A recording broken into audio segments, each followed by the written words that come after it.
स्वागत है। आज हम इंजीनियरिंग छात्रों के लिए जो करियर गाइड मिली है, उसके कुछ खास हिस्सों पर बात करने वाले हैं। बिल्कुल।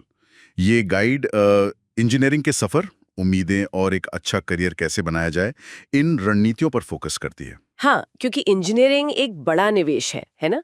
सिर्फ पैसों का नहीं, समय का भी। एकदम। और अक्सर छात्र, खासकर मिडिल क्लास परिवारों से, एक अच्छे करियर की उम्मीद लेकर आते हैं। तो आज हम इन्हीं गाइड से मिली ज़रूरी बातों को समझने की कोशिश करेंगे। चलिए शुरू करते हैं।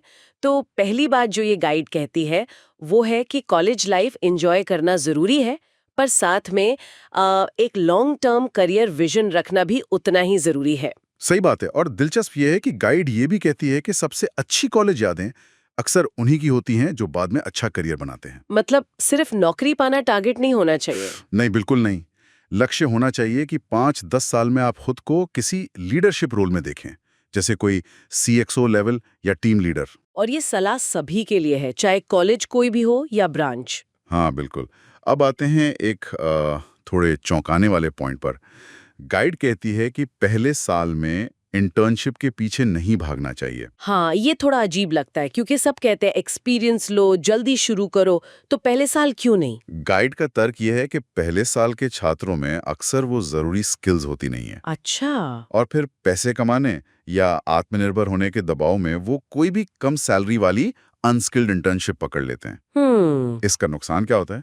वो कीमती समय जो स्किल्स बनाने में लग सकता था, वो चला जाता है। तो मतलब आरओआई कम है। बहुत कम। स्टाइपेंड देखो तो 5 के 10 के महीना, और रिज्यूमे में भी मतलब लॉन्ग टर्म में ज्यादा वैल्यू नहीं जोड़ती है इंटर्नशिप। तो फिर बेहतर तरीका क्या है? पहले साल क्या करे? गाइड कहती है, पहले 1-2 साल पूरी तरह से स्किल्स बनाने पर फोकस करो, अपनी फाउंडेशन मजबूत करो। जैसे? कोडिंग कॉन्सेप्ट्स, हाँ, कोडिंग सीखो, प्रोजेक्ट्स बनाओ, फंडामेंटल्स क्लियर करो। इससे क्या होगा, आप बाद में मतलब दूसरे या तीसरे साल में एक अच्छी हाइपिंग इंटर्नशिप के लिए तैयार हो जाओगे। जैसे 1 लाख रुपए महीने वाली भी? हाँ, बिल्कुल। अच्छी कंपनियां अक्सर तीसरे साल में ही इंटर्न हायर करती हैं, कुछ दूसरे में भी। तो पहले स्किल्स, फिर इंटर्नशिप। ठीक है, ये इंटर्नशिप वाला पॉइंट तो क्लियर हुआ। अब अगला जरूरी मुद्दा, सीजीपीए, कॉलेज का सीजीपीए। हाँ, ये बहुत जरूरी है। स्कूल के नंबरों की तरह नहीं है। तो प्लेसमेंट, इंटर्नशिप, आगे की पढ़ाई। सबके लिए एमबीए, एमएस, कहीं भी जाओ, सीजीपीए देखा जाता है। ज्यादातर कंपनियों का एक मिनिमम क्राइटेरिया होता है। कितना होना चाहिए लगभग? गाइड के हिसाब से 7+ सीजीपीए ठीक है, 8+ अच्छा। जितना ज्यादा उतना बेहतर। और हाँ, कोई एक्टिव बैकलॉग नहीं होना चाहिए। ये बैकलॉग वाला पॉइंट बहुत जरूरी है। बहुत। और परीक्षाओं के लिए गाइड कहती है टाइम निकालो। मिड सेमेस्टर के लिए कम से कम 1 हफ्ता, एंड सेमेस्टर के लिए 2 हफ्ते। मतलब पढ़ना तो पड़ेगा। सही बात है। अच्छा, स्किल्स हो गई, ग्रेड्स हो गए, पर अकेले चलना मुश्किल है। नेटवर्क का क्या? नेटवर्क जरूरी है, लेकिन गाइड कहती है सही लोगों का नेटवर्क।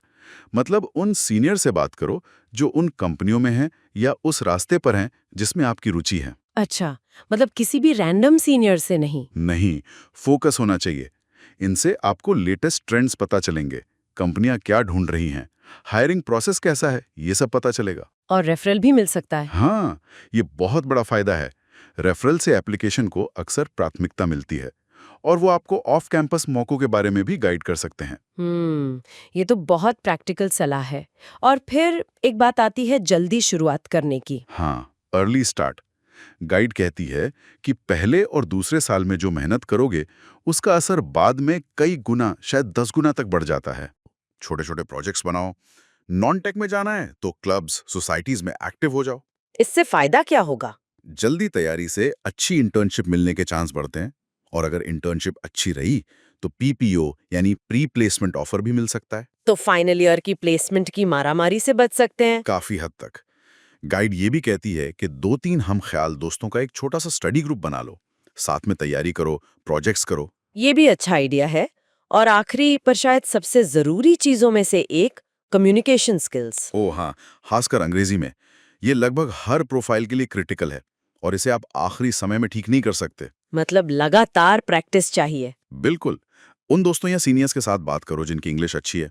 अगर ऐसा कोई नहीं है तो खुद से बात करो, अपनी आवाज रिकॉर्ड करो, सुनो। कहाँ सुधार की जरूरत है ये पता चलेगा। हाँ, उच्चारण, वाक्य बनाना। हाँ, उच्चारण, सेंटेंस स्ट्रक्चर, फ्लो, ये सब देखो, ये सिर्फ पहली नौकरी के लिए नहीं, आगे चलकर लीडरशिप रोल्स के लिए भी बहुत जरूरी है। तो अगर हम समेटें हाँ। तो इस गाइड के मुख्य सुझाव क्या हैं? पहला, स्किल्स पर फोकस करो। फिर अच्छी इंटर्नशिप टारगेट करो। दूसरा, अच्छा सीजीपीए बनाए रखो, कोई बैकलॉग नहीं। तीसरा, सही सीने से नेटवर्क बनाओ। चौथा, जल्दी शुरुआत करो। और पांचवा, कम्युनिकेशन स्किल्स पर लगातार काम करो। हाँ। और गाइड का फाइनल मैसेज है, खुद पर विश्वास रखो। इंजीनियरिंग के 4 साल एंजॉय भी करो, पर साथ ही स्ट्रेटेजिकली अपने करियर गोल्स की तरफ काम करो। बिल्कुल। और एक सवाल जो इन सब बातों से मन में आता है, आज जब इतने सारे रिसोर्स ऑनलाइन मौजूद हैं, ज्ञान आसानी से मिल जाता है, तो सिर्फ एकेडमिक्स और इंटर्नशिप के अलावा वो क्या चीज है जो वाकई सफल इंजीनियर्स को दूसरों से अलग करती है? ये एक अच्छा सवाल है। शायद ये इन सभी चीजों का रणनीतिक इस्तेमाल है। मतलब सिर्फ जानना काफी नहीं, उसे सही समय पर सही तरीके से इस्तेमाल करना। या शायद सीखी हुई स्किल्स को भविष्य की अनजानी चुनौतियों के हिसाब से ढालने की क्षमता, अडेप्टेबिलिटी। हाँ, ये भी हो सकता है। मतलब सिर्फ आज के लिए नहीं, कल के लिए भी तैयार रहना।